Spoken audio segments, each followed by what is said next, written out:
compartilhando. Se inscreva lá no canal da gente no YouTube. Vai lá no Facebook, compartilhe como eu estou fazendo agora aqui, ó. E hoje o dia tá pesado, né? Hoje a gente tem uma satisfação em receber esses grandes brothers nossos. Cara, hoje chega aí, fechando com chave de ouro. Chega aí, Paulo. Paulo André do APR. E aí, Paulo? Se apresenta aí pra galera, é um prazer ter você aqui. Galera, massa.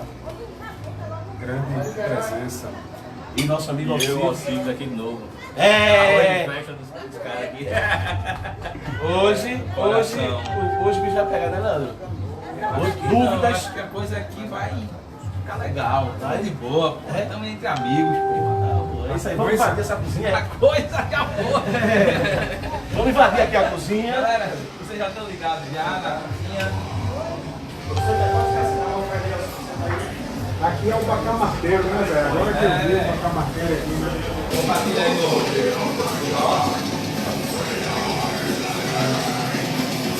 Quer dizer, bota lá, né?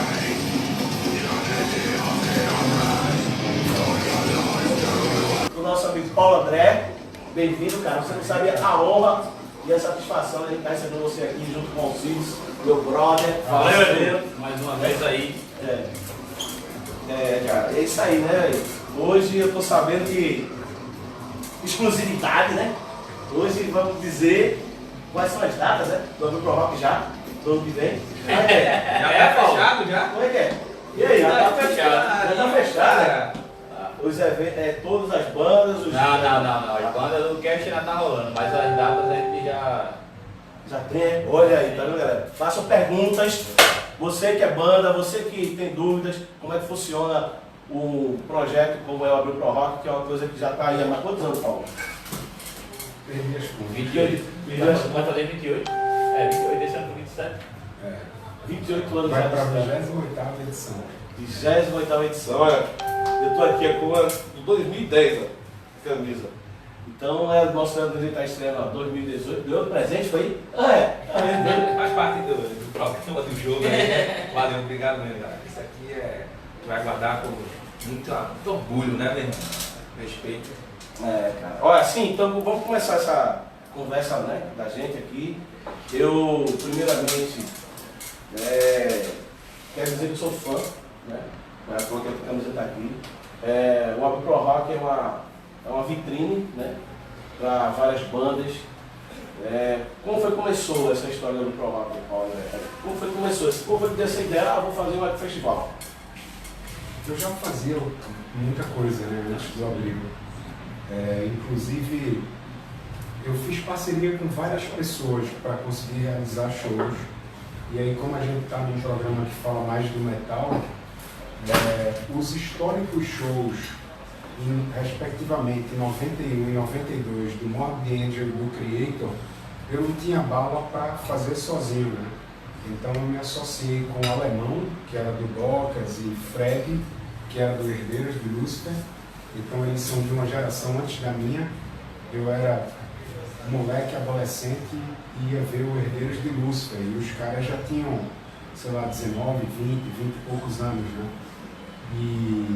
E eu brinco que eram os únicos 15 metaleiros do Recife ali no início da década de 80.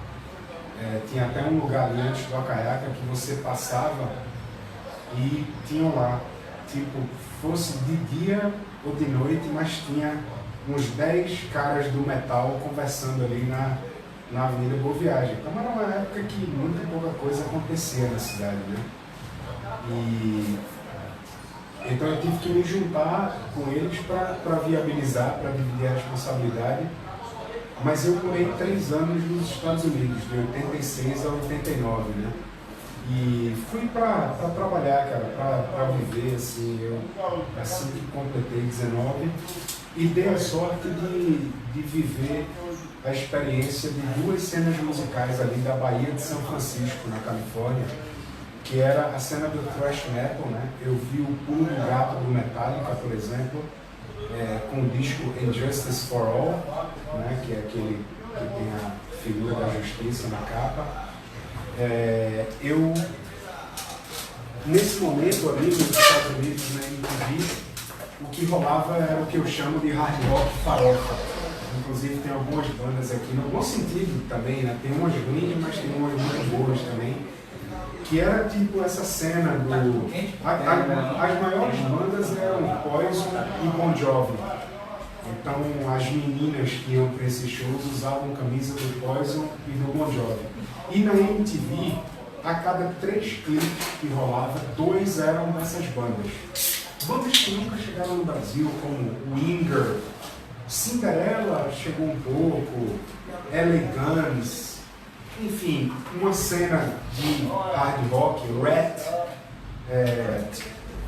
que dominava então as paradas lá nos Estados Unidos.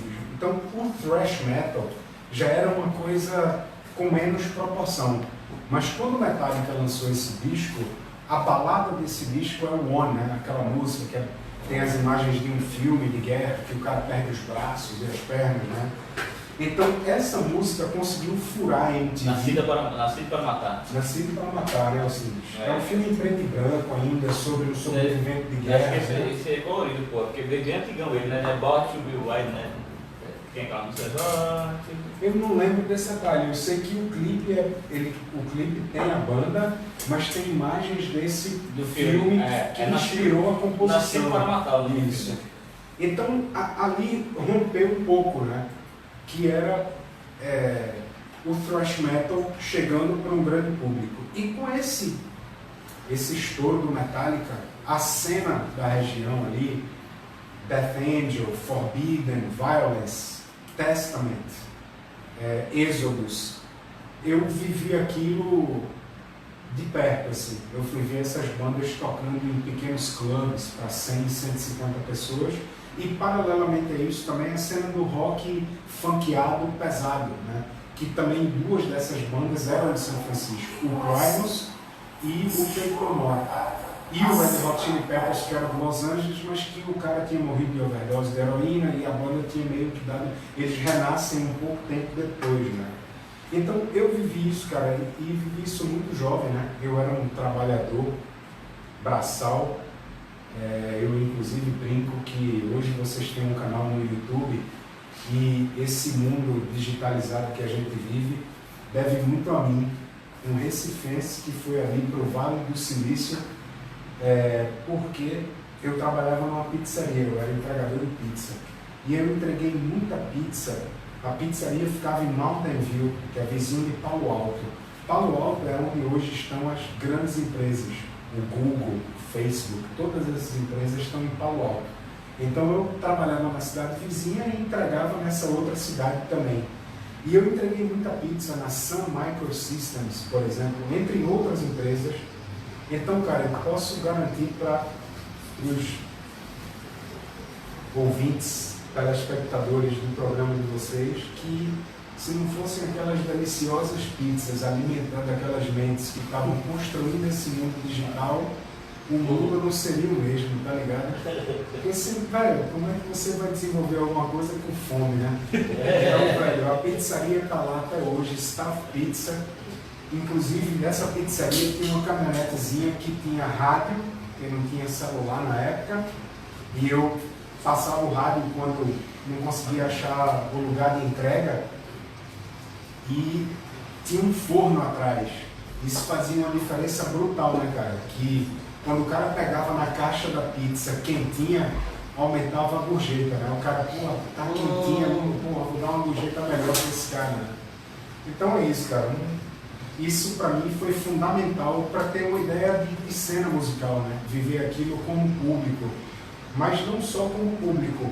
Codorna, Alexandre Codorna, que tinha a loja Evil Eyes aqui no final dos anos 80, é meu amigo de adolescência, a gente surfava junto e ouvia metal ali em 82, 83, ia para Porto de Galinhas surfar.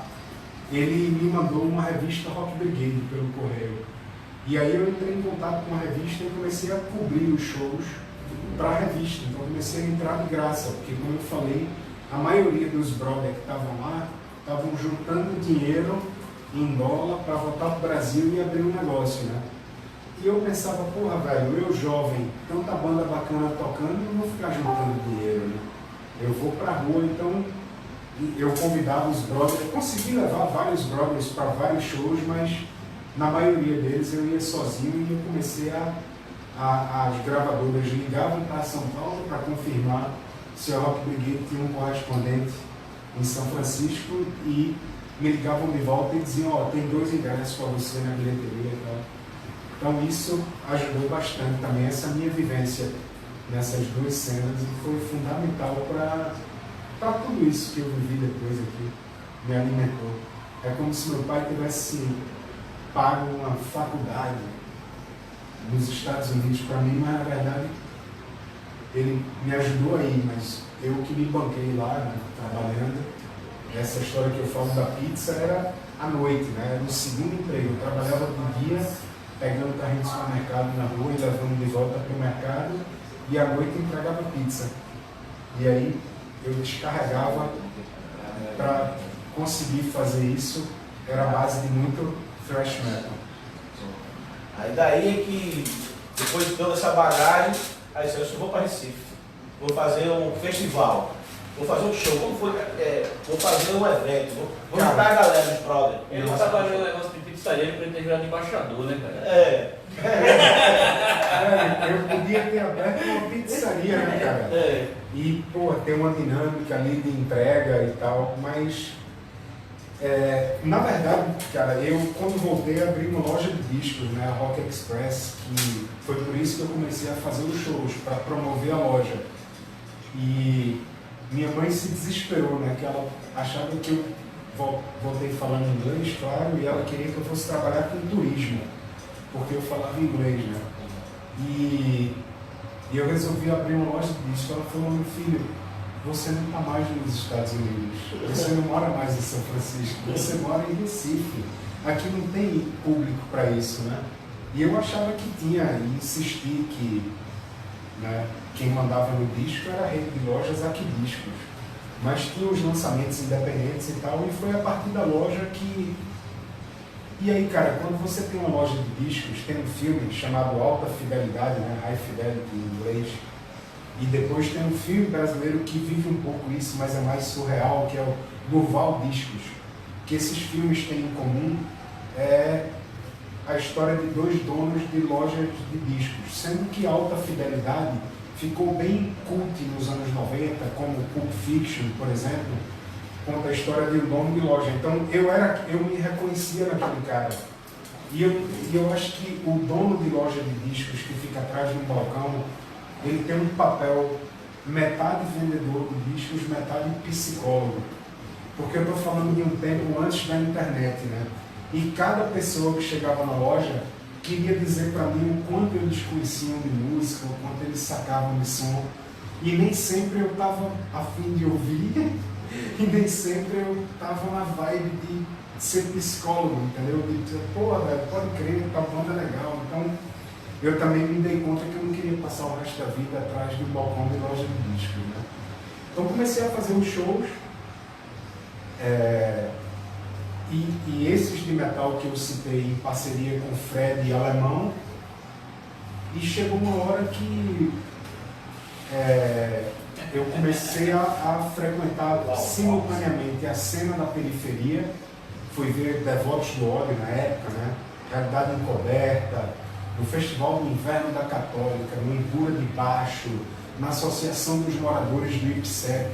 Então, para mim, foi uma mudança brutal, né, cara? Sair dos clubes de São Francisco e das cidades vizinhas, Oakland, Hayward, que é a cidade original do Metallica, cara, tudo ali, tudo perto, uma cidade junto da outra, como o Grande Recife, assim, e vim para cá e ver o Devotos no Ibura de Baixo. E aí chega lá e Canibal, porra, brother, o som não chegou, meu irmão, não vai ter o show, o palco tá aí, mas o cara do som não chegou. Então, aquilo pra mim, assim, claro que bateu uma crise uma hora, né, cara, dizendo, irmão, eu vim fazer o que aqui, né, que nada acontece. Mas ao invés de, tipo, querer voltar de onde eu vim, eu falei, não, eu vou fazer alguma coisa por essa cidade, né, por esse lugar. E, cara, nessa época, eu tinha morado 3 anos fora, então os meus amigos, antes de eu ir para os Estados Unidos, já não trocava tanta ideia com eles, assim. Então eu comecei a fazer amizade nessa galera da música, da cena cultural da cidade. e fui vendo um outro mundo, assim. Até que eu conheci Lula Cortes. Meu tio, o irmão mais novo do meu pai, era padrinho da filha da atual mulher de Lula Cortes, ali nos anos 90, que era Tereza. E aí um dia ele passou na minha loja de discos num sábado e falou, e aí cara, o que é que você está fazendo mais tarde? Eu falei, não, eu vou fechar a loja daqui a pouco. Ele falou assim, quer ir para um sarau? Aí eu falei, o que é sarau? Ele falou, não, é uma galera que vai se juntar para tirar um som. Eu falei, vamos nessa, vai ter Lula Cortes e tal. E eu não conhecia Lula. Aí eu falei, porra, vamos nessa, né? Pô, vai tirar um som, vamos nessa. E era um apartamento de um cara em Boa Viagem. Aí, meu irmão, quando eu conheci Lula, foi paixão à primeira vista. Porque meu tio me apresentou a ele e falou, Lula, esse é meu sobrinho, Paulo André, ele tem uma loja de discos, morou nos Estados Unidos e tal. Aí, quando o Lula começou a vomitar informação, cara, e eu sempre fui muito de ouvir os mais velhos, assim. Sempre fui muito curioso, eu sempre ouvi muito. Sendo que nessa época, cara, não tinha tipo palestra de produtor cultural, economia criativa, não existia isso na cidade. Então, quando o Lula começou a vomitar informação para mim do que ele tinha feito nos anos 70, com Cátia Mezel, a mulher dele na época, do Sebo Solar Discos, Paê Biru, Flaviola, Marconi Notaro, e tudo aquilo, eu me apaixonei por Lula. Eu falei, cara, esse é o pai que eu queria ter, sacou? Esse cara fez tudo o que eu estou querendo fazer agora, no início dos anos 90, nos anos 70. Né? Então virou meu mestre. Meu mestre foi Lula Cortes, foi o cara que eu convivi ali. Foi minha primeira experiência de produzir um artista assim, de colar com ele, pegar ele em casa, levar para ensaiar, e fiz alguns shows. Então, ao mesmo tempo que eu transitava no underground, no Alto Zé do Pinho, no Ibura, eu também estava transitando nessa cena. E aí, cara, tem a chegada que eu sempre digo que são duas coisas fundamentais para tudo isso que aconteceu aqui nos anos 90, né, repetindo para a galera mais jovem que é uma época antes da internet, que foi a chegada da MTV Brasil. Ela tinha acabado de chegar no Brasil, em São Paulo, e menos de um ano depois ela entra sinal aberto no Recife, quer dizer, sinal aberto em UHF. Quer dizer, você não pagava, não era TV a cabo, mas você precisava ter uma antena. Gente como a gente, com a galera que está assistindo, que gostava de música, correu para uma loja de eletrônica para comprar uma antena UHF e receber em tempo real aquela mesma informação que eu tinha da MTV americana alguns anos antes, né? E logo depois, assim, parecia um sonho. A MTV, eu acho que ela entra em 90 para 91, final de 90 para 91, e de meados de 91, ou final de 91 até setembro de 92, a Rádio Rock, a 89 FM, a Rádio Rock de São Paulo, fica no ar um ano na cidade, cara. Então isso tocou fogo na cena musical, né? Então foi a primeira vez que eu vi uma banda chegar na minha loja da cidade, uma banda local, com uma capinha, um desenho, um tratamento, não era aquela fita cassete copiada, escrita à mão, não. Era uma capinha xerocada, foi o Paulo Francis Vai Pro Céu. E ali todas as bandas da cidade correram para gravar uma demo com uma certa qualidade, porque tinha a possibilidade de tocar no 89 FM Rádio Rock. Muito legal. Lula Cortes, cara, tem gente que não conhece, né, cara? Não sabe a importância daquele bicho. Meu mestre. Não vem da Lula, né, cara? Porque Lula Cortes. Lula Cortes. Você que não conhece Lula Cortes, cara, procure saber, procure se informar mais, porque esse cara realmente foi um dos expoentes aqui no rock. Eu digo da música contemporânea, né, assim, ele trouxe bacana mesmo, porque os pais dele, tem até um documentário, né, toca, que ele faz acho que um último registro ali em vida, cara, muito bacana, procure saber, cara, você assim, sei lá, né, Lula Cortes, tem gente que não conhece, parece mentira, Paulo, tá conversando, parece mentira, cara, tem galera, Alcide, que curte rock e não sabe quem é Lula Cortes, cara, não sabe a importância do cara, o rock pernambucano, na realidade, tem né? gente que escuta rock hoje, mas não procura pesquisar o antes, né, velho? Acha que essas bandas de hoje, pô, vê a história das influências dessas bandas, das outras influências, você vai pesquisando, velho, você vai chegar num lugar caralho, velho. Você vai ver que a coisa foda. E o Lula Cortes era um cara feito, o Paulo falou, com uma energia muito boa, cara, muito boa. Ele vinha aqui muito cabo, aqui no nosso amigo Sarico. Então procurar, né, saber um pouco. Né? Cara, o Lula, assim, eu conheci muita gente doida na minha vida. Não consigo. Doidos do bem. Doido do bem, né? Mas, cara, enquanto eu não conhecer, assim, exatamente, vou abrir pro rock todo ano, eu conheço alguns, mas, cara, o Lula, assim, foi o cara mais rock and roll em todos os sentidos que eu conheci na minha vida, assim. E foi uma escola, né? Porque essa vida de sexo, drogas e rock and roll é uma ilusão, né, cara? Pra você trabalhar e ou é uma fazer coisa ou é outra. né? Ou é uma coisa ou é outra. E Lula ter ele do lado ali, eu falei, velho, esse cara é minha inspiração de vida, assim, né? Eu só não vou fazer algumas coisas que ele faz, porque eu quero ainda, como ele, produzir um monte de coisa, né? Mas, cara, um grande cara, subestimado, que eu falei recentemente pro filho dele, que está muito parecido com ele quando era jovem, Nemo. Eu falei, Nemo, cara, já tem documentário, como você falou, mas tem que ter uma biografia de Lula que vire um filme, cara, porque a história dele é incrível. Ele precisa ser patrimônio, assim. Era um artista completo, pintava pra caramba, compunha, cantava, rock and roll, enfim. Como ele mesmo dizia, Paulinho, me chamam de Lula Coisa. Aí eu passei a chamar ele Lula Coisa, porque ele gostava de uma coisinha, e aí era Lula Coisa, meu irmão. Se ele tivesse vivo hoje, ele tinha muita coisa pra falar, né, meu irmão? O cara, E ele certamente seria um dos convidados de vocês. Com certeza, meu irmão. E ele ia ajudar, porque ele era bom de cozinha. É uma honra, meu irmão. E ele amava o mar, amava barco, mar, peixe, era pescador, era navegador. Ele era pintor, né, cara? O cara fazia. Acho que a gente se estendeu muito em Lula, porque a inspiração foi tamanho. Maravilha, pô, tu é doido. Salve Lula. Tem Tem alguma pergunta por aí, Pedro? Já tem pergunta aí. Olha, do Satu. Galera, pode mandar Provocações. pergunta. Tira a dúvida com o cara aqui. A menina do Manga Cadáver mandou um abraço, não foi? Valeu, Nata. Da Nata. Grande disco novo, Nata. Muito bom. Muito bom. A gente estava ouvindo aqui mais cedo. Muito bem gravado, trampado, foge dos clichês do gênero, foda. A Baixa mandou um abraço do pessoal do Manga, né? Ela tá ligada, já deu aqui um abraço pra ela já. Até aqui, o que mudou para abrir pro rock antes do que era antes, que vem agora, nas atrações, já conceituada, agora são bandas mais que estão em processo de crescimento na cena, e é mais para dar oportunidade às bandas, ou é isso mesmo, cara? Essa é uma decrescente, uma crescente, ou é uma ideologia assim, não, vamos ajudar? Eu acho que continua, não? Cara, a gente sempre teve na programação Salve, Joaquim. 60% a 70% de bandas que não têm potencial de vender ingresso, que não têm potencial de público pagante, né?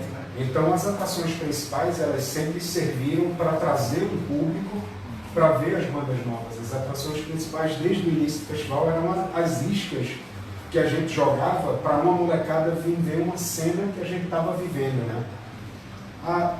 Cara, falar de mudança no Abrir Pro Rock é você falar de fita cassete demo até um link virtual, né? Então o mundo mudou brutalmente e não seria o Abrir Pro Rock, não iria mudar.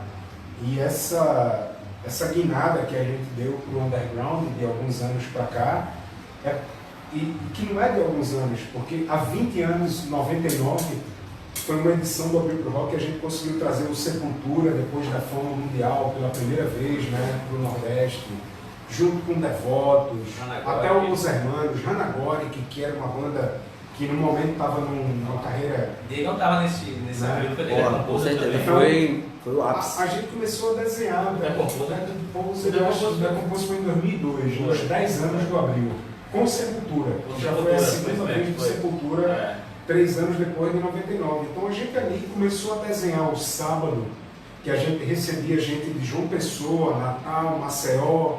Depois, quando a gente começou a trazer as bandas gringas, aí começaram a vir de Aracaju, Fortaleza, a galera de mais longe, né?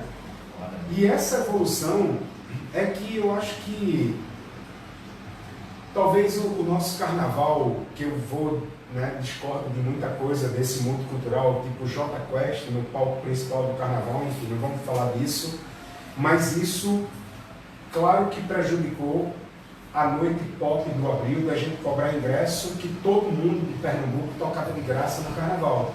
Então, esse público do underground, de todas as tendências do rock pesado, punk, hardcore, metal, stoner, rockabilly, era o nosso público mais fiel. Então, a gente, de alguns anos, quando entra Alcides na curadoria, a gente decidiu se voltar para essa cena underground local, que a gente nunca deixou de olhar, regional para o Nordeste, a gente sempre teve um carinho com as bandas do Nordeste, nacional e também internacional, né? Tipo, falando de uma banda underground que veio para cá praticamente desconhecida e que voltou, o Havok.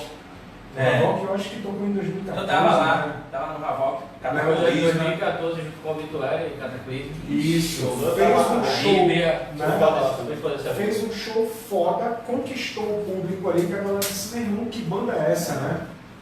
Já voltou uma... Voltou com a Nervosa, acho que foi ano passado, foi ano retrasado. Pois é. Então, tipo, é isso, né? O festival potencializa a apresentação de uma banda, mas Alcides pode falar um pouco mais também dessa guinada, porque ele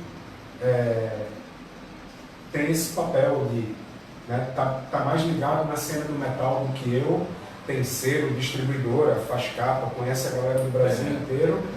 E a gente, né, o Abril pro Rock ganhou, no bom sentido, essa experiência de Alcides, que tem esse papel de garimpar essas bandas e a gente se divide nesse papel. O Bunker mesmo é um exemplo de uma banda que eu vi o ano passado com o Setembro Negro.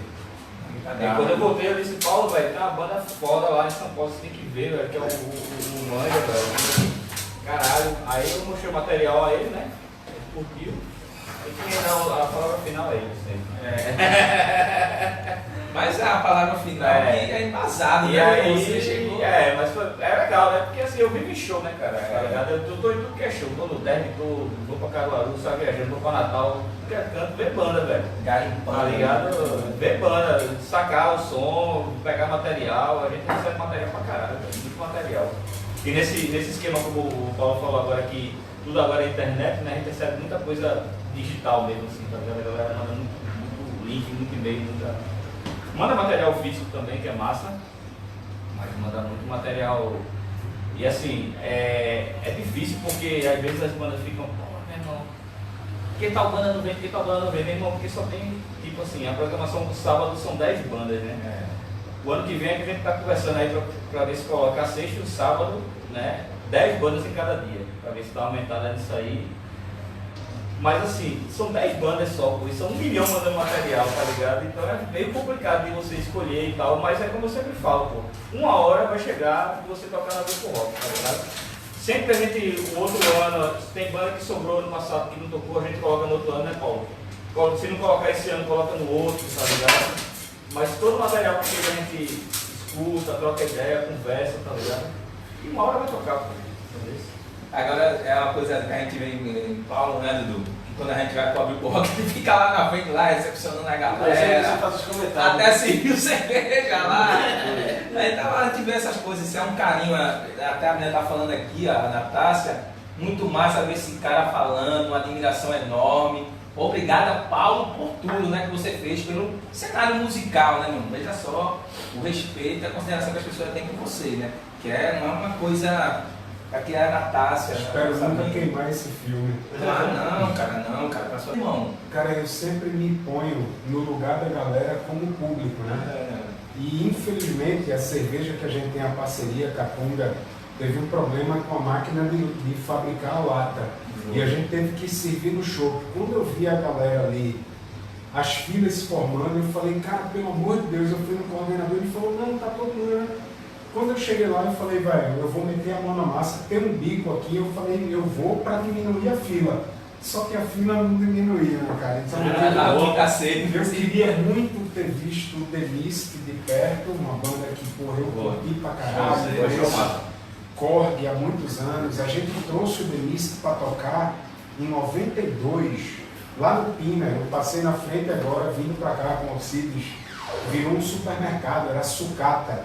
A gente fez o Red Hunter e o The Mist lá. E o Nuclear Assault, que é dessa geração do thrash metal que eu vivi, né? Então, eu via de longe, cara. O show demorava um pouquinho, eu ficava olhando pro palco de longe e olhando pro copo. E a galera dizendo, não tem problema nenhum, cara, meter a mão na massa. Eu não vou estar ali pousando de produtor, vendo aquelas filas, eu vou contribuir para diminuir a fila, porque na verdade eu estou ali trabalhando, né? Quem está curtindo é a galera. Verdade. E isso foi uma decisão política nossa, de ter cerveja artesanal, não ficar refém de uma grande cervejaria, sacou? Custo-benefício, preço honesto, principalmente porque não só eu, Alcides, que frequenta os shows e viaja para festivais, a gente se coloca no lugar do público, né? E quer que a galera seja bem tratada e que principalmente curta. Então não tem nenhum problema o produtor do show meter a mão na massa, tá tirando o show, não tira a dignidade. O ano passado, lá no Setembro Negro, foi foda, assim, que tá tomando cerveja R$14 a lata. Deu absurdo. Imagina. Aí eu falei, como assim, Alcides? Ele falou, velho, mas é tão caro que os caras dão uma pulseira que você pode sair, tomar no boteco da esquina e voltar. Sim, olha, mas você perde o clima do show. Perde o clima. Mas não tem tempo não, porque a coisa é muito boa. Na verdade, aquela pulseira é porque eu tinha ido pro The Composer e a gente tinha recebido pelos músicos, né? Tinha recebido uma pulseira que tinha acesso. Mas o público não. Entendi. Entendeu? O público não. Funciona aquilo ali, cara, no Aventura Rock, porque, meu irmão, acabou uma banda, já entra outra. Cara, você... Sim, mas lá no Setembro Negro tinha um intervalozinho de 10 a 15 minutos entre uma banda e outra, entendeu? Mas você não, cara, você é foda ali. É que, cara, festival a gente aprendeu desde sempre. Festival tem um time, você não pode cansar o público, sabe? Ele tem que ter uma dinâmica que quando o público se sinta cansado, já vai entrar a banda que ele veio. Então não dá essas quebras de 10 a 15 minutos para trocar o palco é que vai cansando a galera, sabe? Às vezes uma hora no Monster of Rock, uma hora, cara. Porra, pra se foder, você consegue esmagar 45 mil pessoas. Pra mim, como público, a pior coisa que tem é acabar um show e uma banda entrar e ficar traco, gang, passando o som. Você fala, velho, pelo amor de Deus, quebrou o clima. Passar som na brocha. Tocar é foda. Brocha. Na show é não, isso aí.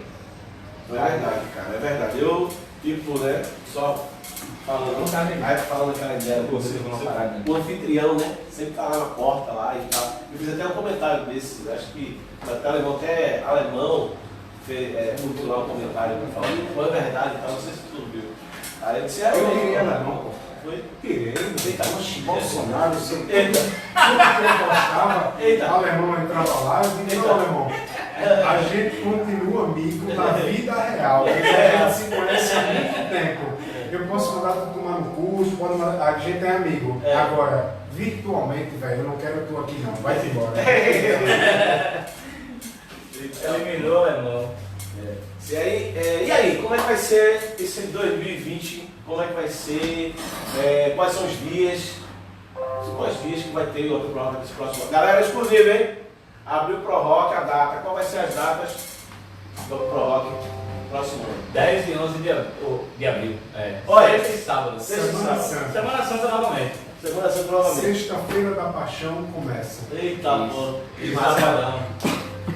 Qual conselho que tu daria aí, Paulo André, pra essa galera que tem banda, como é que se deve se comportar, como é que essas coisas, como é que uma banda tem que ser para tocar no Pro Rock? Como é que uma banda pode ser notada? Isso, por exemplo. Fazendo barulho, né, brother? A gente está muito atento, né? A minha conversa com o Alcides vindo para cá, pegamos um trânsito ali em Prazeres, é exatamente sobre isso. As possibilidades das bandas, as bandas daqui que vão abrir shows de bandas no futuro próximo, que vai tocar com a Escrota, que tocou no Abril, já está voltando para cá.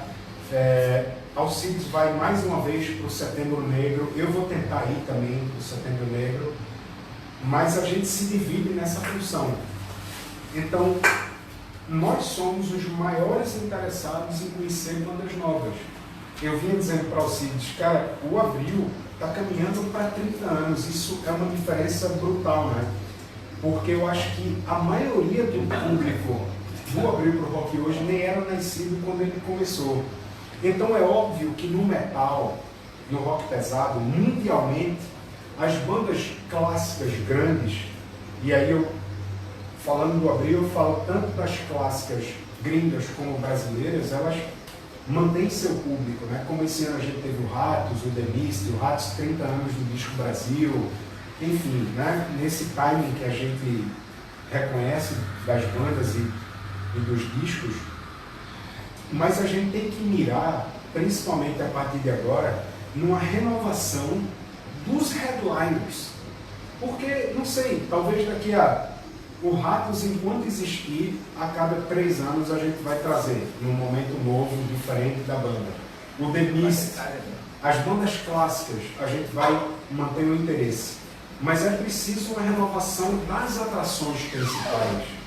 Então a gente precisa pensar em trazer bandas que já passaram como promessas, como apostas, que possam voltar num outro momento, que possam ser headliners daqui a 5, 10 anos, né?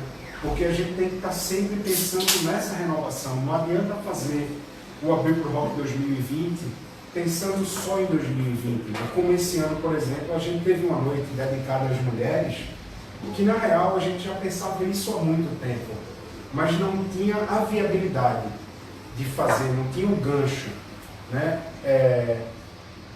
No caso do rock pesado, que é o tema aqui, é nosso alicerce do festival. Talvez se não fosse o rock pesado, o Abril pro Rock talvez não existisse mais.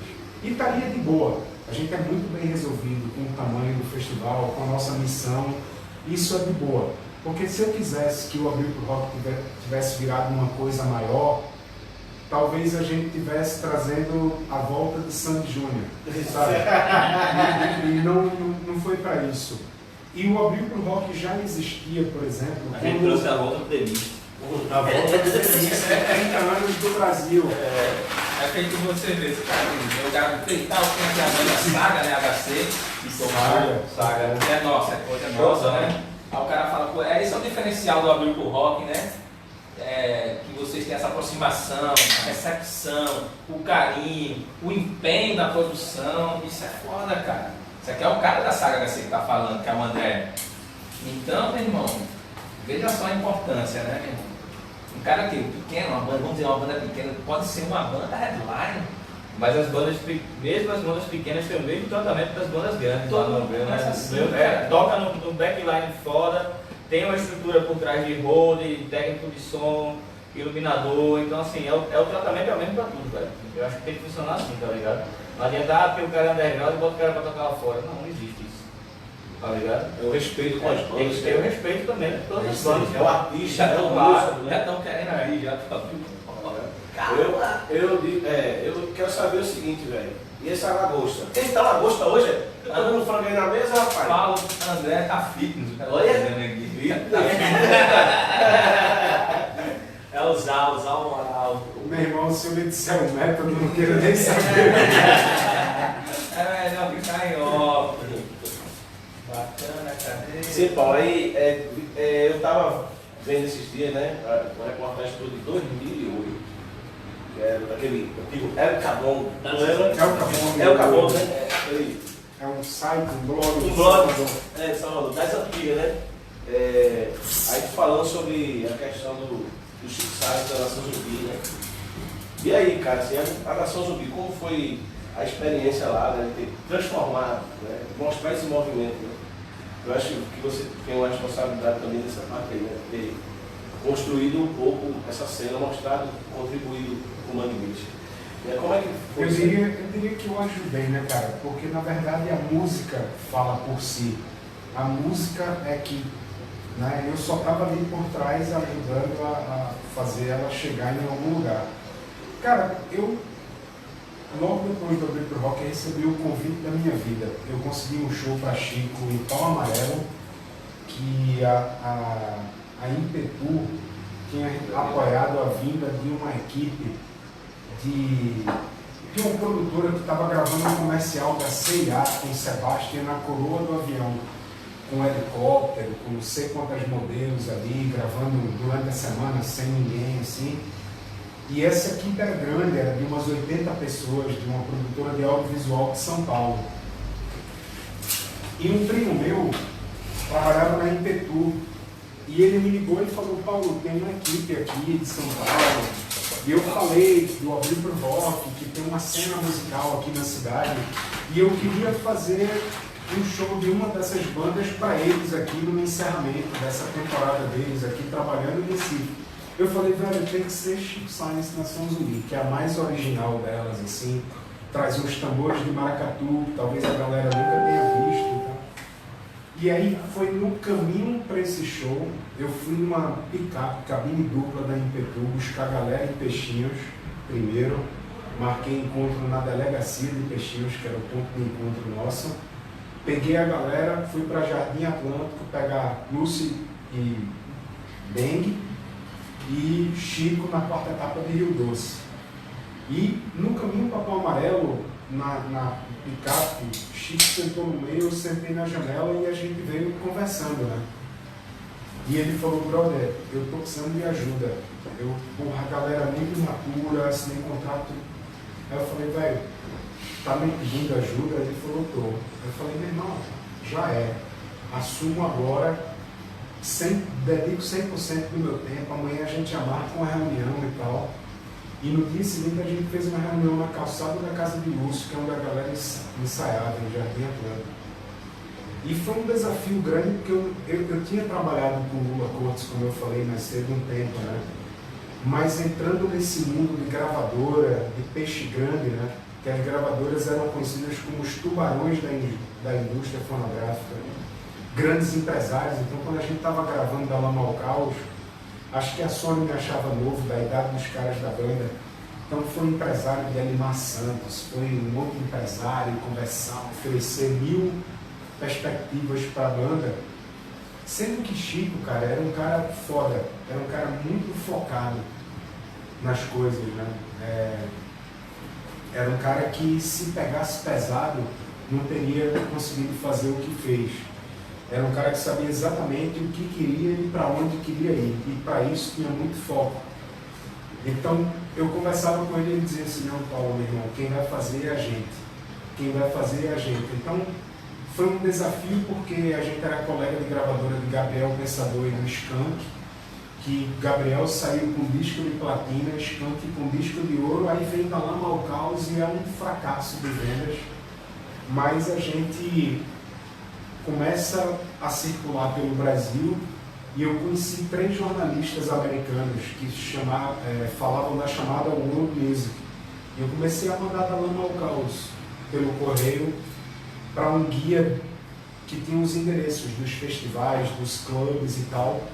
E as respostas começaram a vir, os convites para no ano seguinte, isso era 94. E aí, cara, o Chico às vezes batia umas crises nele de grana, que ele tinha saído da quarta etapa de Rio Doce, onde ele morava com a família, e foi morar no Espinheiro, num apartamento do lado do chinês do Espinheiro. Aliás, cara, eu fui nesse chinês do Espinheiro 2 meses atrás, tem umas passagens que me emocionam pra caralho. Porque o gerente do restaurante hoje fez uma festa quando me viu lá, ele era garçom. E ele, Chico, era vizinho, então a gente almoçava lá direto para conversar do trabalho. E aí ele fala com carinho, velho, ele falou: porra, Paulo, Chico, velho, eu conto para os amigos assim, que eu servia Chico, os caras, meu irmão, que viagem, meu caralho. Meu irmão, o Chico era vizinho aqui, cara, então tem essas passagens. Ele, nesse prédio, ele morava, o dono era dono do prédio todo. Ele era vizinho do dono, né? E aí era Seu Salatiel o nome dele. E ele, às vezes, passava o dia do aluguel, não tinha entrado grana de show, né? Aí disse, o Salatiel, tenha paciência, vai entrar a grana do show tal. Aí ele dizia, Paulo, meu irmão, vou voltar para a Imprel. A Imprel era onde Gilmar Bola-Oito e Chico trabalhavam, empresa de processamento de dados da Prefeitura do Recife, né? Quando se conheceram, Gilmar do Lamento Negro, Chico do Lostal, resolveram experimentar os dois grupos juntos, surgiu daí a Nação Zumbi. E eu lembro, cara, quando chegou o convite, o primeiro convite para a gringa, que foi para a Bélgica, para o Sphinx Festival, isso em setembro de 94, eu sabia que a banda estava ensaiando. Eu peguei o carro e corri para o ensaio. E aí cheguei com um sorriso no rosto, assim, e a galera, qual foi? Eu falei, não, termina o ensaio que a gente conversa. Aí eu falei, galera, chegou um convite para no ano que vem a gente tocar na Bélgica, fazer uma turnê europeia. Aí Canhoto, que era o mais novo da banda, eu acho que ele era até menor de idade nessa época, ele falou, meu irmão, Europa é? Porra, sempre sonhei tocar no Paraguai, velho. Isso mostrava o choque cultural da galera, né? A partir dali, cara, Chico nunca mais falou que ia voltar para a Imprel, quando ele viu que o mundo estava aceitando a música dele, né? E para mim, como produtor inexperiente, assim, de artistas, era um desafio, porque eu nunca tinha ido para a Europa. Ninguém dos 11 que foram, 8 da banda, eu, um hold e um técnico, tinha pisado na Europa, e a gente foi nesse desafio de fazer uma turnê europeia que durou, americana e europeia, que durou quase 2 meses, 54 dias, tipo, 10 dias nos Estados Unidos e 34 dias na Europa, com uma moeda em cada país, uma língua em cada país. Foi um choque cultural. Cara, eu estou tentando preparar um livro, está bem difícil para mim, porque é bem difícil para mim me debruçar nessa memória. Inclusive hoje de manhã eu abri a Continente, a revista Continente Nova. Na capa tem uma matéria que a pauta é saudade. E Débora Nascimento, a jornalista, me entrevistou sobre isso, falando de Chico, né? E tem depoimento meu lá. E eu nunca tinha conseguido colocar um disco de Chico Science na Nação Zumbi para ouvir. Assim, que eu já ouço nos lugares que eu vou, que eu frequento, né? E recentemente eu coloquei um disco de um show ao vivo na Bélgica, nesse festival, que foi o primeiro que convidou, que a Rádio IN da Bélgica, a Rádio Pública Nacional da Bélgica, gravou. E a contrapartida da gente permitir que eles gravassem era que no final eles dariam o áudio e a gente podia fazer um uso não comercial dele. E, cara, esse show é incrível. E aí é foda, velho. É muito foda se debruçar, porque ele foi um cara que tinha afinidade, que estava ali do lado e que morre no auge. Aí, às vezes, pra mim é meio difícil falar do cara assim, mas foi uma história foda. É justamente que o Manuel tá perguntando aqui, cara, que foi em 96, né? O show. A primeira turnê foi em 95, 96 teve a segunda. Mas aqui no Abril, eles tocaram, pessoal? 96 ou... O último abril foi em 96, mas eles tocaram nos 4 primeiros, 93, 94, 95 e 96. É, que foi histórica, né? Até se emociona aqui ele falando. Aí ele fala que é um sentimento, foi considerado por muitos como o melhor da carreira dos caras. O show, né, em si. Foi isso mesmo? Cara, é difícil para mim dizer isso, porque quando me perguntam, eu vi muito show na minha vida, mas quando me perguntam qual foi o melhor show que eu já vi na minha vida, eu costumo dizer que foram os shows das bandas que eu trabalhei, né? Porque as bandas brasileiras, elas não estão acostumadas a fazer turnês de 2 meses, tocando 4 dias consecutivos, parando 2, 3 dias e voltando a tocar 3, 4 dias consecutivos, né? No Brasil não tem essa possibilidade. A galera toca um final de semana, volta para a cidade, toca no outro. Então, quando você está numa turnê com essa intensidade de shows, cara, do meio pro fim, os shows são foda. A galera se olha, já sabe o que vai fazer. Então, os melhores shows que eu vi na minha vida foram das bandas que eu trabalhei no final da turnê, que o show tava, né, incrível. E que aí eu concordo que o show do Clube Português, que foi o lançamento de Afonso Bertoli, o último aqui na cidade, que foi em setembro de 96, a gente tinha acabado de voltar da última turnê nos Estados Unidos e na Europa, né, que passou pelos Estados Unidos, mais 7 países da Europa, nessa intensidade. A gente dividiu o palco com Nick Cave, com Ministry, com Young Gods, com Coolio, numa mesma programação com Exploited, Propellerheads, Beck, um monte de galera da música pop, tanto pesada como mais pop, que a banda chega no Brasil muito afiada, né? Ali com muita sede. E foi um momento muito intenso, porque esse show aqui foi em setembro no Clube Português, e outubro e novembro foram os últimos 2 meses de show. Em outubro a gente fez, o último mês, fez 8 shows em outubro e 9 shows em novembro. 9 shows no mês dá 1 a cada 3 dias, quer dizer... E o Chico estava muito cansado, né, dessa intensidade. A gente entregou o apartamento do Rio de Janeiro e ali deu uma pausa e ele falou, brother, eu não estou aguentando. Que ele tinha toda a demanda de entrevista, de tudo. E eu falei, velho, segura a onda até a gente entregar o apartamento, a gente faz todos os shows que puder e a gente para, volta para Recife, fica até o carnaval e a gente vê se volta para o Rio ou para São Paulo. E aí ele concordou, a galera da banda não concordou tanto porque tinha demanda de shows no verão, em dezembro e janeiro, mas Chico foi fazer uma viagem para a Europa de férias, visitar uma amiga, enfim. E ele precisava daquele tempo, então essa intensidade de shows ali era meio que a despedida, né? A gente não sabia disso, mas era a despedida do cara dizendo, galera, foi. É por isso que o cara tá dizendo aqui, o meu irmão tá dizendo, porra, cara, esse foi o show da minha vida, cara. A única vez que eu vi, ele está agradecendo aqui a você e falando sobre isso, que é um sentimento muito forte, né? Como você se sentiu, cara? Essa história de tirar chopp, cara, nesse show do Clube Português, a equipe era tão enxuta, velho, que quem ficou na portaria fui eu. Porque eu acho que eu combinei com algum amigo meu que não foi. Dinheiro e bilheteria você não pode confiar na mão de ninguém, né, velho? Tem que ser tipo, minha mãe e minha irmã foram as bilheteiras do primeiro Abril Pro Rock. Mas nesse dia, Bora, mãe!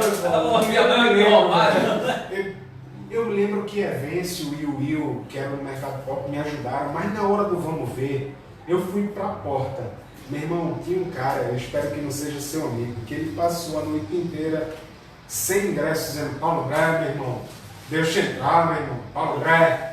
Eu nunca escutei tanto o meu nome como naquela noite, porque o cara ficou na porta, repetindo isso, velho, sem ver, Paulo André, meu irmão, deixa eu entrar, velho, Paulo André, meu irmão, Paulo André, Paulo André. Meu irmão, quando chegou assim, na quinta música, eu sabia que a maior parte da galera já tinha chegado, né? Aí eu botei alguém lá e disse, vai, porra, entra agora pra tu ver, caralho. Porque me custa tanto trabalho fazer isso acontecer, que é muito fácil o cara chegar e dizer, meu irmão, deixa eu entrar de graça. E aí no final eu falei, meu irmão, deu vontade de dar um tapa nas costas e dizer, vai embora, sacou? Mas né? no final, assim, eu sei mas ele fez isso também, nesse Abril Pro Rock aqui. O cara lá, pô, o Abril Pro Rock vai ser do caralho. Qual era o nome do cara do negão? Ah, pô, Aí o Abril vai Clayton Deathcore. Clayton Deathcore. Aí ele fez um tutorial todo. Mas vai ser do caralho, vocês que vão aí e tal. Aí pra Mandel, olha, tá aí na lista, vai ter bom. O cara Mas a gente chama o saco. O cara fez o YouTube dele e tal. No final falou, meu irmão, mas eu não vou poder ir não, porque eu tô sem grana esse ano. Você vai, eu falei, Alcides, tu conhece, mandei, ele falou, meu irmão não, mas eu já vou adicionar o cara aqui e tal. Eu falei com ele, ele acreditou não, ele, sério, cara, de Vasco, me dê seu nome a ele, porra, minha esposa, de Vasco, me dê sua esposa, eu botei lá na lista, Cleiton Deathcore. Um abraço, Cleiton. Olha, não tem como se não emocionar com o Chico, manda uma boa tarde a galera. Movimento. Maravilha, vir com o Abril Pro Rock. A galera tá ligada, né, Dudu? Aqui é muito importante isso, né? Olha, e a Lagosta. Eu quero saber se a Lagosta vai sair. Já que a Lagosta já. Papai, a galera vieram pra fechar esse programa. Disseram que era rock e comida, por enquanto tá só no rock. A comida tá foda pra chegar aqui, né? Hoje, cara, a gente tem tá uma fazendo 30 programas, né? 30? 30. Então, essa primeira temporada, nós fizemos, né, os 30 programas e muitos faltam aqui pro canal, porque a gente não imaginava que ia ser sucesso. todo mundo tá Isso acompanhando aí. Isso aqui É uma amizade, é uma verdade do caralho. Aí, cara, a gente tá editando, né? E com muito programa, não deu tempo de editar todos, mas a gente tá pegando todos os programas e colocando lá, né? E, os cortes, tudo direitinho, editado, direitinho, as pessoas que participaram, tá ficando cada vez mais melhor, né? Sim, e aí, Leandro, fala então, rapaz, o que é que você vai perguntar? Irmão, eu queria saber como é que ele se sente, que ele viveu o Clube da Corte, né, cara? Chico Sainz, a perda desses caras assim emociona, meu irmão, pra você ser mais forte e seguir, né? A gente tem que seguir, né? Mas a lembrança dos caras, a amizade, dias assim que eu tive com os caras de tomar cerveja e conversar e tal, eu vou levar isso pro resto da minha vida. É um aprendizado, né, também. Aprendizado com os mestres, né? Para mim são mestres que me ensinaram muita coisa, que eu tive a oportunidade de conviver, então por isso que quando eu sou convidado para iniciativas como essa de vocês, eu sempre topo, porque eu acho que a vida é uma eterna troca de ideia, né? Ele veio sem celular hoje. Foi. Esqueci em casa na peça e tá tudo certo. Eu prefiro viver a vida real, porque a vida virtual é só para facilitar nossa vida, né? Mas não para converter nossa vida em vida digital. Essa é a nossa ideia, né? Eu costumo dizer que a internet é o mal necessário, né? Verdade, porque aproxima, né? Aquela coisa, né? Tem que saber filtrar, né? E não ficar preso, ai meu Deus, só se eu esquecer o celular, acabou a minha vida, né? Eu realmente também tenho essa pegada. Eu sou um cara que trabalha com TI, minha formação é de tecnologia da informação, mas eu não sou esse cara que fica tanto. Graças a mim. Graças a você. Graças às pizzas que eu entreguei lá no final dos anos 80. Batendo a fundo da galera lá. Vale do Silício e tal. Verdade. Toca vapor, lá. Tem alguma banda assim que você já pode dizer, já assim, pra. Eita, o spoiler?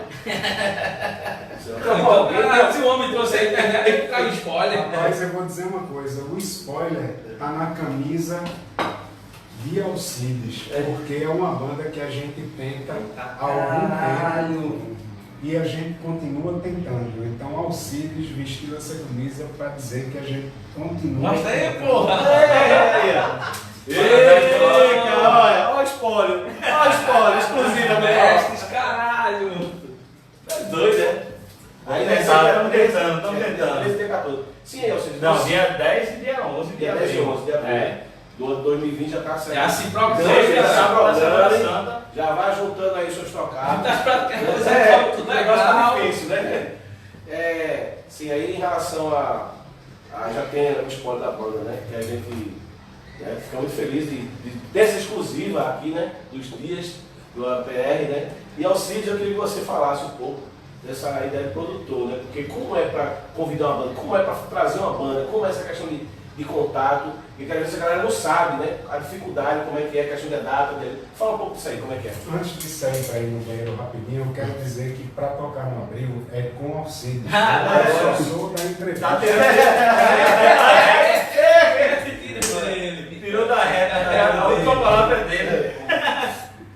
Só para complementar o que Dudu falou, essa questão de você garimpar, só usa mais essa questão roots mesmo, vou lá, vou ver ao vivo, ou essa questão de mídia social, Facebook, Instagram, tá te ajudando em tudo? Nossa, tudo velho, tipo, como a gente tava falando antes, a gente recebe material pra caralho, pô, virtual, a galera manda, às vezes quando chega em casa tem um pacote lá pra mim de CD, eu não sei nem o que é, aí quando eu abro lá, pronto, aí tipo uma banda de Salvador mandou pra mim agora, puxa, é isso aqui, abri material, e aí depois eu vi quem era, né, falei lá no Facebook, esse aqui é o material, eu tô mandando material, pra tentar abrir pro rock e tal, né? Como eu falei, cara, a gente recebe muito material.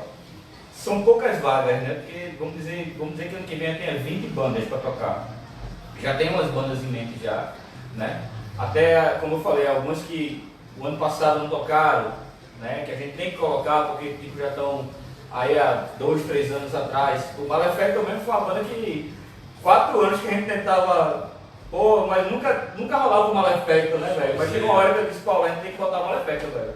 Porque não é possível, os caras estão com um segundo CD aí, um CD novo aí, e vamos botar, não, vamos chamar os caras, entendeu?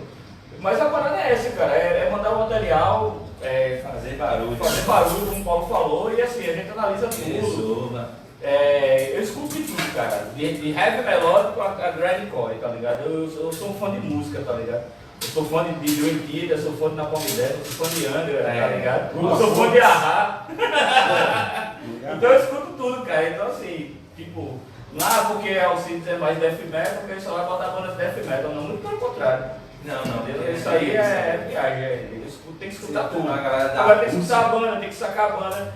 O legal, sabe que rolou muito ano passado, é quando tipo assim, pega uma banda em turnê, velho. Isso facilita pra caramba, né, Paulo? Uma banda tá em turnê pelo Nordeste, Tipo Amorphis, né, cara? pelo Brasil, como banda gringa, mas tem uma banda, tipo, feito foi o Flagelador.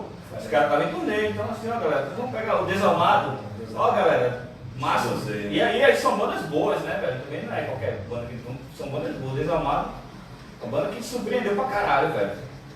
Sabia, Paulo, que aqui no Cabo tem o Dia Municipal do Rock? Sei, cara. Muito legal a iniciativa. Quero vir, quero prestigiar as bandas daqui. Já tocou a Raimundo, Saga, né? A gente já tocou a Vapor Maligno. Se Inclusive, a galera tá fosse assim, vivo, certamente. Tá se vendendo, tá se vendendo. Ainda não posso porque o conflito de interesses. Não, mas isso aqui não tem nada a ver, é uma amizade do caralho. Teve que essa questão, né? Tipo, a questão do O que Slayer. atrapalha muito as bandas, bichão? Porque, assim, será que é a questão financeira mesmo? Assim, eu toco numa banda, né, cara? Eu canto numa banda e tal. Ser a dificuldade de uma banda pequena, o que atrapalha mesmo ela assim? Cara, eu acho que uma banda, antes de mais nada, ela tem que saber para onde ela quer ir, né? Se a galera quer ter uma banda por ter banda, se quer ter uma banda O que atrapalha a banda é a própria banda, né? para impressionar as meninas, Não. se quer ter uma banda para durar muito tempo, que eu acho que a sobrevivência de uma banda hoje no meio está diretamente relacionada à capacidade dela empreender. Né? Então, empreender como?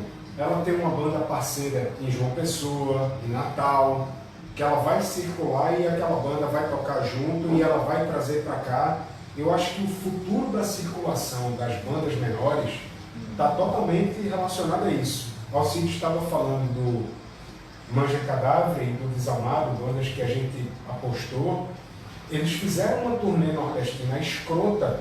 A gente falou tipo com essa antecedência, né, Alcides? Foi a primeira que a gente fechou. Passou o abril do ano passado, Foi. a gente falou, velho, a gente tem que trazer a escrota, né? Já fizemos a Nervosa, a banda de mulher e tal.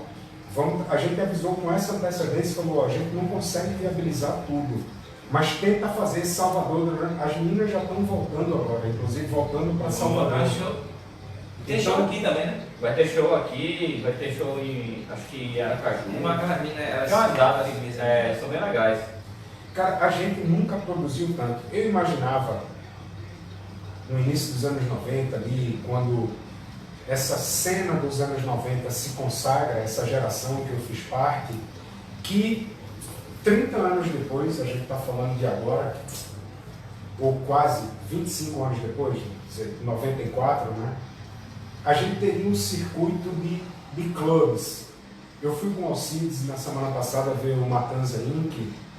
O Estelita é um clube, mas eu acho que o Estelita seria muito melhor e muito mais bem aproveitado se ele fosse ou no bairro do Recife ou no centro, na Boa Vista e tal. E eu imaginava que cada cidade do Nordeste ia ter um clube e hoje tem perto disso. Fortaleza, Natal tem o El Rock, que o Foca do Sol programa, Recife, mas João Pessoa, Maceió, e que essas bandas que a gente está falando desse porte, de pequeno médio, pudessem vir para cá e sair fazendo essas cidades. Mas infelizmente a gente não tem esse circuito tão fechado, mas a gente tem festivais nessas cidades, então as bandas podem circular de uma forma ou de outra, né? Então eu acho que a capacidade de empreender, de entrar num carro e sair tocando, ou mesmo num busão de linha, é que é a história das bandas. Né? Eu acho que até a questão dessas bandas que a gente vê hoje, como o Dr. Squad, o Never Chaos, que sempre vinham daqui, ó. caras metiam a cara, pegavam um busão, saía de São Paulo, vinha, tocava aqui, tocava no Nordeste. Fazendo Nordeste. Eles têm o nome deles aqui, velho, porque os caras, nos anos 90, os caras empreendiam, entendeu? Faziam isso, né? Pegavam uma turnê. Naquela época, né, velho? Na doideira, né? De busão, de van, de sei lá, aquelas vans que o banco não inclinava, os caras estavam fodidos, Bom, mas girava. se eu pudesse, eu colocaria um critério para a existência de uma banda nova Foca no que homem. tenha intenções de circular fora da sua cidade, fora da sua região, no país, Com todas as dificuldades. com todas as dificuldades. Primeiro seria a banda pegar um ônibus Recife-São Paulo. São 48 horas dentro de um ônibus. Você sai daqui do TIP, Terminal International of Passengers. Já sabe, retirante já. Eu chamo carinhosamente, que eu digo, não, velho, tu chega no TIP. TIP eu falar é Terminal International of Passengers. E você, cara, sai 7 da noite no busão, dorme, acorda, aí você acorda, tá em Sergipe, beleza.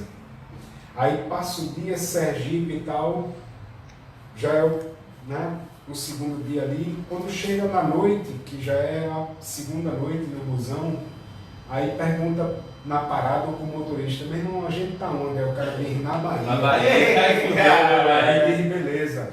No outro dia você acorda na primeira parada, 6, 7 da manhã, e diz, meu irmão, a gente tá onde? O cara faz, na Bahia.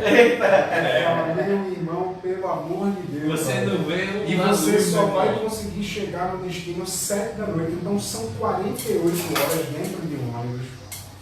Tem uns 4 ou 5 rádios. Quando você entra no corredor do ônibus, tem um coroa ouvindo rádio. Meu irmão, eu vivi isso, porra. Então você, com a banda ou não? Não, eu sozinho retirando, Porra, dando bota- freada aqui, saí invocado. Velho, Ai, bota tomar a no banda cu, pra eu vou fazer esse embora. teste, meu irmão. Bota a banda pra fazer esse teste aí. Aí, velho, Vê se você consegue. pode dizer. Até na balsa eu Meu, não é passei, isso, pô. velho. Eu tenho que passar. Pois é, velho. Eu fiz muito isso. Caralho, Pra é São doideira Paulo muito pro Rio, entendeu? Pra tocar. Aí você vê, velho, a banda realmente tá disposta a sair fazendo show, entendeu? Então, aí nego, não, velho, as passagens, não sei o que, meu irmão, você não sabe o que isso pensa, entendeu? velho. Fica aí em casa esperando o telefone tocar com tudo pago, com tudo resolvido. Que isso não vai acontecer. Depois que for a primeira, a segunda, já, na terceira já vai melhorar. Agora Agora é vai, um né? show assim, Alcides, que marcou muito a minha vida. Da galera também aqui, que é o show do Motorhead, né? Eu também, pra quem Como é chora, que foi essa pegada com o Motorhead? Eu tava conversando com o Paulo. Irmão, você não sabe o quanto foi importante aquilo, não, Não, irmão. Eu tava conversando com o Paulo que naquele ano foi foda, porque a gente teve Motorhead, Iron Maiden e Mob Angel em Recife. Mas o Motorhead foi foda. Foi meu. 3 bandas, Foi uma coisa caralho, maluca, cara. Foi foda, velho. Cara, eu considero o show do Motorhead um show teste no Recife, no estado, para quem diz que gosta de rock. Ai, Quando um amigo meu me apresenta alguém assim, fora desse mundo da cultura do rock, fala, velho, fulano gosta de rock. Eu falo, foi pro show do Motorhead? E o cara, fui não, digo não, velho. Você não, verdade. você gosta de rock. Quem tava lá foi o Diegão. Você Motorhead ouve é... rock, velho. Porque o cara que diz que gosta de rock e não viu o Motorhead, poser. Eu coloquei a Aline, que tá agora na Europa, agora a Aline Moraes. Eu botei ela nos meus ombros, né? Ela ficou. Aí apareceu no vídeo lá e tal, deixou do Motorhead. Como é que foi, Paulo? Essa experiência? Cara, essa Também assim, você é experiência... apaixonado também, eu tô ligado. Mas Motorhead eu fui público naquela época, né? Ali. Era público, Era público, pô. Era mais apaixonado ainda, até Eu fui também por conta do Decompone, que é uma banda que eu sou muito fã, Bem, né, mano, velho, que e tal. foi E aí, caralho. porra, Belém, né, velho? Caralho, velho, eu fiquei parado. Eu também fiquei Não lá. queria beber, não queria fazer porra nenhuma, só queria ver o show. Ei, mano, acredito que a gente chorou, pô. Eu. Inclusive meu filho tava pra nascer, que era Heitor, tava na barriga da menina ainda, da Micaela, e eu de porra, cara, não acredito que eu tô aqui não, cara. A galera, porra, tu é certo demais, não acredito em porra nenhuma. Você sabe quando eu vejo lá, eu não acreditava, pô. Quando o Scorpio veio pra aqui, eu não acreditava que ele ia vir. Eu sou meu irmão, que show, cara. Quando meu irmão entrou pra história assim, Falou, né? nem eu, né? Eu tava no O camarim dele, Paulo, tinha o velho Jack Daniels, e o velho Jack Daniels era um camarim só para ele e outro para os outros dois, e ainda tinha um para técnica. Mas ele simpático, cara, um coroa do rock, né? Recebeu a galera depois ali. Mas deu um susto da porra na gente, porque ele não desceu pra coletiva, só desceu o Mick D e o guitarrista, que eu esqueci o nome dele agora. O Lenny não tava legal. Phil Grant, não, Phil era antes dele. Era Phil? Era Phil, não Tô confundindo com Animal Taylor, o batera. Não, era Mick Phil D. Campbell, que era a formação original. E aí, eu acho que foi tão traumatizante para a Melina, que era a nossa sócia no Abril, que ela, depois disso, disse: ó, galera, eu vou sair do Abril, deu para mim, valeu, porque ela ficou encarregada de cuidar do Motorhead. E o tour manager já tinha vindo com Sepultura, Egg, um cara que morou, na época que eu morei na Califórnia, com a banda dele, que era de Juiz de Fora, tentando carreira internacional, e virou tour manager de Lenny. E aí ele disse que Lenny ligou para ele e falou: velho, esse show é importante, eu não estou legal, vamos direto para São Paulo. Aí ele ligou para minha sócia, ela pirou. Teve quase um ataque cardíaco. Eu falei: não, cara, calma, vai dar tudo certo, o coroa vem. E Lenny saiu umas 2 vezes do palco para tomar oxigênio, né? Que ficava ali do lado, um cilindro de oxigênio. Então tinha que ser. Tem que ser. Ali, na verdade, galera, foi um grande passo maior do que a perna que o Abril Pro Rock deu. Porque a gente pagou no Motorhead uma grana que a gente não podia pagar. A gente perdeu a Petrobras quando a gente tinha acabado de se comprometer com o Motorhead e mandar $20 mil para garantir o show. A gente perdeu o nosso principal patrocinador e, claro, que o Motorhead perdeu o público para o Iron Maiden, que é uma instituição do metal, talvez a maior banda do metal, mas ali a gente ficou claro que o Abril Pro Rock não podia ter uma banda tão grande assim, que a gente não tem público para isso, infelizmente. E a gente preferia dividir a grana com 2 ou 3 bandas na noite do que ter só um Motorhead que se pagou. Mas beleza, trazer os ídolos e trazer uma lenda tem seu preço. Então seria querer demais trazer Lenny, um show histórico do Motorhead, e ainda ganhar dinheiro. Vai tomar no cu, né? Foda mesmo. Mas entrou pra história, né, cara? Porque eu nunca vou esquecer cada detalhe. Nesse mesmo, aí depois teve no Moncha, que ele não tocava, não foi? Ele tava nesse show. Não, mas não, isso aí já é 10 Mas anos depois, já, depois, quase. aí foi ano passado, isso aí foi quando ele já ficou, né, mal, né? Ele já estava agora debilitado, né? Na verdade é essa, né, cara? Ele já vinha desde ver o tempo, né? Que o cara já estava, de certa forma, Eu vi o Motorhead, cara, em 87, em uma cidade chamada Santa Clara, que era na Bahia de São Francisco. Cara, não tinham 150 pessoas no show. E era o auge do thrash metal. Então a molecada, além do pit, né, o mosh pit que eles falavam, que era o mosh, a roda de povo, a galera tentava dar o stage dive, né? E o palco, cara, da casa noturna era da altura dessa mesa, assim, 1 metro de altura. Era um clube pequeno. E a molecada começou a subir muito no palco. E Lenny parou o show, pagou um esporro na galera, falou: "This is my fucking place. Your fucking place is down there", né? Tipo, seu lugar é aí, seus putos. Aí ele falou: "Quem subir aqui, I'm gonna kick your fucking ass. Eu vou chutar a porra da sua bunda fodida", né? Então a molecada se acalmou para ele não parar o show de novo ali. Mas ali, cara, caiu a ficha assim pra mim, que eu pensava que o Motorhead tocaria para um estádio de futebol. Mas o Motorhead era uma banda inglesa, formada no final dos anos 70, que o auge foi nos anos 80, e ali a gente já estava no final dos 80. Então o que estava em evidência ali era o thrash metal. Era o funk rock pesado que estava saindo do underground para virar uma coisa maior. E a molecada já não era tão Lenny, sabe? Então eu vi e me chocava de certa forma, assim, dizer: "Caralho, Lenny, velho, tocando aqui", o que era bom, porque eu vi o cara muito de perto, assim, curti o show.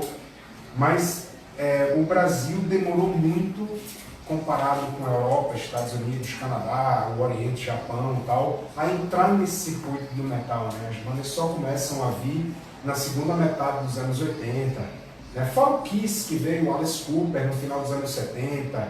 Eu vi um show histórico aqui, que não é metal, mas do Rick Wakeman, que era tecladista. Dudu, vamos seguir a nossa galera, né? Então, vamos começar o agosto, Galera, papai. você fica arrumando aí. E eu tive o prazer de conhecer Ozzy no Monsters of Rock, você falou, em 95, o Chico era vivo, foi pra parada, porque o filho da atriz Suzana Vieira, que é Rodrigo Vieira, hoje ele é DJ, acho que mora na Flórida, ele era do departamento internacional da Sony, não de dentro para fora, que quem fazia de dentro para fora era minha grande amiga Cecília, que foi casada com Paulo Coelho no auge ali da loucura com Raul Seixas.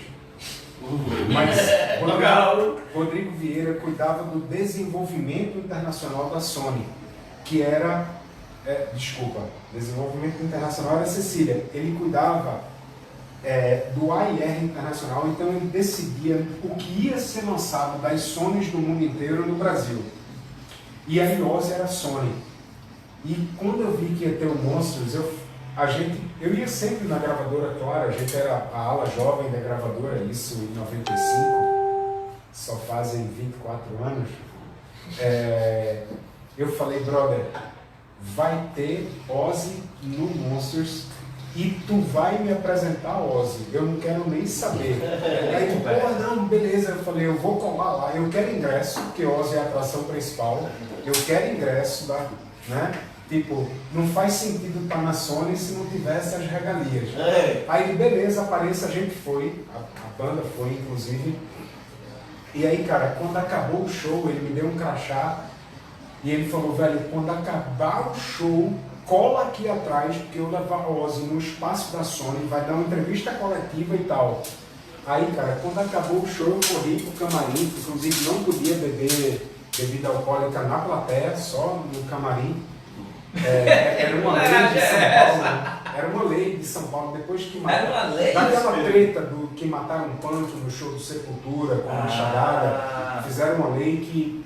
Ou era a lei que não podia beber em estádio de futebol. Acho que era a lei que não podia beber em estádio de futebol. Que foi dentro ou do Pacaembu, acho que foi no Pacaembu, o Monsters of Rock. E, enfim, quando acabou, eu fui lá e colei em Rodrigo, né? Aí ele, cara, cola em mim aqui, cola em mim. Aí de repente, velho, vem ali o cara que estava fazendo, que era da Mercury Concerts, que era empresário do Raimundos, que o Raimundos fez aquela música sobre o empresário que roubava e tal, que eu não me lembro o nome agora. E aí, na foto aparece esse maluco, aí, cara, Ozzy vem, cara, como se ele tivesse bêbado em alguma coisa. Ele não tá entendendo porra nenhuma, ele só tá sendo carregado, né? Aí Rodrigo fala assim, Paulo, aí eu falei, pô, Paulo aí, abraça assim, tinha uma moça, fotógrafa paulista, Mila, que eu encontrava ela nos shows, ela tinha fotografado o show do Chico Sainz na São Zumbi. Eu olhei e falei, Mila, porra, por favor, eu troco por uma camisa da turnê de Chico. Ela, agora, cara. Aí ela fotografou, cara, é um negócio de segundos, assim, o Rodrigo fala, hey, Ozzy, this is my friend. Aí, tipo, tá todo mundo, Ozzy tá olhando pra cá, tá todo mundo olhando pra cá, tá ligado? Que são aqueles segundos, eu falei, nice to meet you, tipo, não vou falar mais nada. Se fosse e aí, não saía não, velho. E aí começa a sair ali o cortejo assim, e eu falo, caralho, velho. Já tá realizando. O príncipe das trevas. Já se realizou. Muito foda esses papos, André. Aí eu tô dizendo aqui, pô, André tem que abrir um canal e contar essas histórias todas aí. Eu acho que o livro eu acho que preparando aí, o negócio é coragem, né? Tanta coisa na vida, né, velho? Meu irmão, velho, é tudo mentira, velho. Essa é a credibilidade de... Tem um amigo que eu disse, ei Paulo, quando o cara que faz essa banda, ele não me leva muito a sério. Ele eita caralho. Não, velho, é porque eu Os postei uma verdadeiros são foto com foda. uns brother meus em São Francisco, que tem a Golden Gate de fundo, né? 87, né? 87, era um pico que a gente Cara, ia tinha fumar 6 lá em anos, cima, meu irmão. cara. Fumar lá em cima, vendo a paisagem, a névoa passar pela ponte e tal. Aí a gente tirou uma foto, né? Aí eu tirei essa onda e falei, velho, minha banda em São Francisco, na Califórnia, que a gente tá com pose de banda. Aí o besta. Aí o maluco falou, Como Foi é que eu, tá pô. bom? Eu falei, meu irmão, velho, não acredito em tudo que eu falo, não.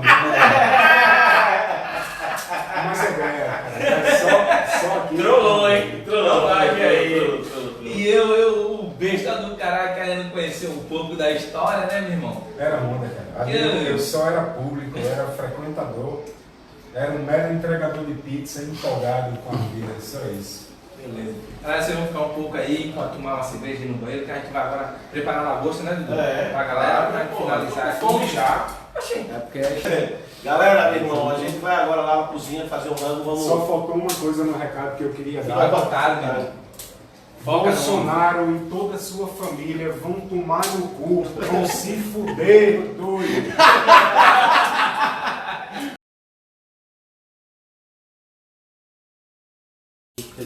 deixa eu só dar um closezinho. Ele vai tocar tecnologia lá do interior. Então vamos servir, né? Isso aí, tá saindo pegando fogo. Essa rádio jornal tu ouve? Não. A rádio jornal, eu de velho. Aí, rapaz. Eles têm um programa, que eu acho que é no sábado de manhã, que é gravado nunca mais. Olha, pronto. Essa tá morta, não tá viva. O restaurante, O homem perdeu o medo. Olha. Dá gostinho, vai provar, hein? Não, frutos do mar, Cara, olha. tudo do mar. Naco. Informação, Olha, tem um né? molinho, esse é um molinho de caju, como é que é? Carro de maracujá. Maracujá. Muito bom. Aracaju. Aracaju. Chegou o nosso. Bom demais, tá não? Eita, vai! também, né? Ele Eu só faço negócio que eu provo, né, meu irmão? Eita, olha aí, que Esse molinho de maravilha. maracujá aí tá foda, mas muito bom, É o velho. pipoco. Show de bola, Como é né? que faz esse molinho aí? Dá- Maracujá, um vinho branco, uma cebolinha roxa, Hum. reduzido, tá bom. Fechou. E aí, Leandro Lins, o que é que você achou dessa primeira temporada? Bem que você achou? Chave de ouro? Opa, pai! Eu pensei que você tava com raiva de mim. Já, Vou mostrar velho. vocês o programa todinho, né? Tá gravando, tá gravando. Fica provocando o cara. Ai, que maravilha. Tá muito bom, velho. Besta. De nada, galera. Bom, Sensacional! Sensacional! E é isso, fala aí pra vocês já se expressam na fica à câmera. vontade aí com vocês Vocês agora. agora aí, Já- o programa de vocês aí. Queria agradecer mais uma vez o convite, né? De vocês aí, é a segunda vez que eu estou aqui participando. E sempre bom estar aqui. Boa sorte aí para vocês, né? Total apoio que vocês têm meu aí, para que esse programa continue, né? E continue fazendo essas entrevistas massas com a cultura pernambucana, né? Não só de metal, mas com tudo, como o Edu falou aí, a galera do Bacamato. E é isso aí, galera. Abriu pro Rock 2020, ó. Segura a onda aí. Quais são os dias? Já tá. Dia 10 e 11 de abril, na Já. Semana Santa. Na Semana Santa já tá combinado, viu, galera? É. Se organizem, se Aprofundar à programem. vontade. É.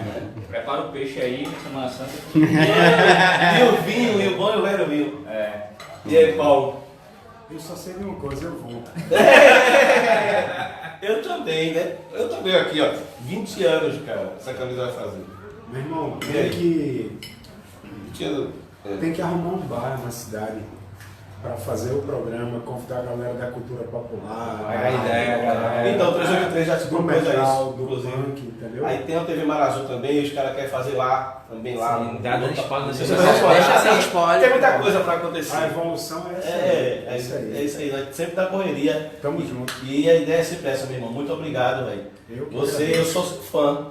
Eu comecei a produzir evento. Mas a gente aposta foi agora o show era agora. Ainda vai deixar não, pô. Teve até a aposta, me falou, ele vai chorar, ele vai chorar. Eu disse, não, eu tô segurei. Meu irmão, porque ele se inspira em você para ser produtor. E a gente tem um respeito muito grande por vocês, cara. O que vocês fizeram pelo rock.